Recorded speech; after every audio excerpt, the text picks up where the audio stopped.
안녕하세요. 크리스천 속견하는 심목사입니다. 오늘은 영적 세계는 영안을 떠야 비로소 열린다 라는 제목으로 생각해 보도록 하겠습니다.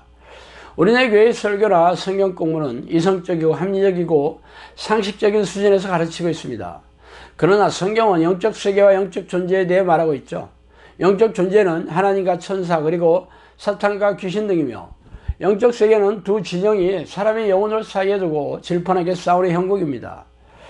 자, 그러므로 교회의 지도자들은 영적 세계나 영적 존재에 대해 잘 알고 있는 영적인 사람이며, 성령과 동행하고 성령의 인도하심으로 성령의 능력을 겸비한 성령의 사람들이 되어야 할 것입니다.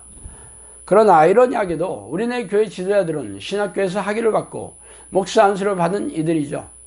아시다시피 신앙 역시 학문의 영역이라 이성적이고 합리적인 방식으로 학문을 추구하고 업적을 인정하고 있습니다.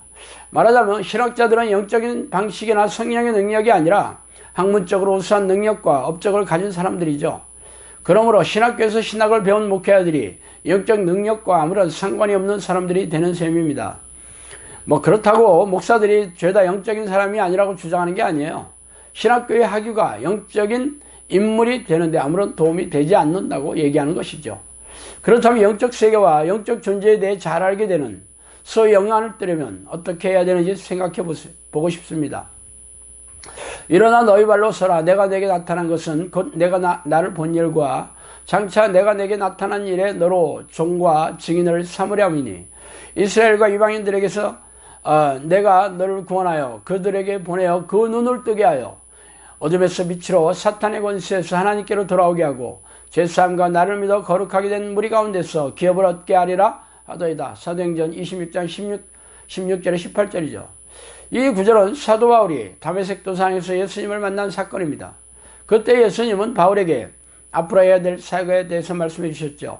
그 사역이 바로 영안을 뜨게 하여 어둠에서 빛으로 사탄의 권세에서 하나님께로 돌아오게 하는 일이라고 말씀하셨습니다. 어둠이란 악한 영이 지배하는 세계를 말하며, 빛이란 하나님이 통치하시는 나라를 뜻하죠.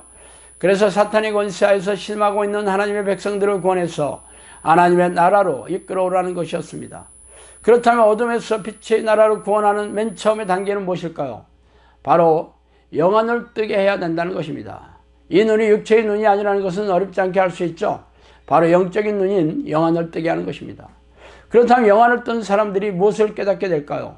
바로 어둠의 세계와 빛의 세계, 즉 사탄과 귀신이 가진 권세들에 대해 알게 된다는 것입니다. 그러나 안타깝게도 우리네 교회에서는 사탄과 귀신에 대해 가르치는 것은 고사하고 이들 이야기를 입에 올리지도 못하게 틀어막고 있습니다.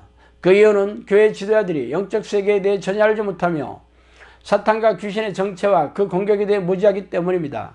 그래서 거룩한 하나님의 교회에 사탄이 범접하며 빛인 하나님의 백성들에게 어떻게 귀신이 공격하고 잠복하냐는 선문답 같은 얘기만 하고 있으니 기가 막힌 일이죠.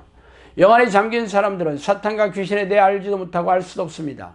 하나님에 대해 아는 것도 성경 지식을 머리로 이해하여 쌓아둔 것일 뿐이고, 하나님의 능력을 삶에서 드러내지 못하고 종교적인 의식과 희생적인 신앙행위를 반복하는 종교적인 사람으로 만들고 있을 뿐입니다. 그러나 영성학교는 아닙니다. 아시다시피 영성학교는 약 5년 전에 성령의 명령과 인도하심에 의해 세워졌습니다. 그 전에 제 부부에게 3년이 넘는 기도 기간 동안 음성과 영음으로 영적 세계와 영적 존재에 대해 성령께서 알려주셨고, 귀신에 대해 사로잡힌 사람들을 보내주셔서 귀신을 쫓아내고 정신질환과 고질병을 치유하는 과정을 통해 훈련시켰어요. 그래서 영성학교 훈련은 성령이 내주하는 기도 훈련을 하고 있으며, 성령이 내주하는 성령의 사람이 되면 귀신을 쫓아내고 귀신들이 일으킨 고질병을 치유하는 영적 능력을 보유하게 되는 것은 물론입니다. 말하자면 영성학교는 다메섹 도상에서 예수님께서 바울에게 하신 명령대로 영적 눈을 뜨게 하여 어둠에서 빛으로 사탄의 권세에서 하나님께로 돌아오게 하는 사역을 하고 있는 셈입니다. 그러나 아쉽게도 우리네 교회는 귀신 이야기를 하고 기도 훈련하는 영성학교로 이단 비스무리하게 여기고 경계하는 눈빛으로 바라보고 있죠. 왜 그런지 아세요? 자신들이 교회와나 사뭇 다른 것들을 훈련시키고 가르치고 있기 때문입니다. 또 입만 열면 귀신 이야기를 하는 제가 달가울 리가 없죠. 그러면서 자신들은 영적 세계에 대해 알려고도 하지 않고 영적 존재들을 궁금해하지는 않습니다. 말하자면 육체의 눈으로 알 수 있는 이성적이고 합리적이고 상식적인 내용들만을 학습하고 인정하고 있을 뿐입니다. 그래서 우리네 교회에서는 귀신을 쫓아내는 이들을 볼 수 없는 이유이죠. 귀신이 누구입니까? 바로 미호경입니다. 미호경은 속이는 영이라는 뜻이에요. 그렇다면 예수님 시대에 우글우글하던 귀신들이 지금은 죄다 죽고 사라지기로 했다는 말입니까? 지금도 우리 주변에 배회하며 영혼이 잠기고 영적 능력이 없는 사람들에게 들어가서 정신질환과 고질병에 걸리게 하며 각종 불행한 사건 사고를 일으켜서 생명과 영혼을 사냥하고 있는 중이죠. 그래서 목회자들이나 교인들은 세상 사람과 다름없이 정신질환과 고질병에 시달리고 각종 불행한 사건 사고로 고통스러워하며 살아가고 있습니다. 그런데도 여전히 영적 눈을 뜰 생각을 하지 않고 있으니 기이한 일이죠.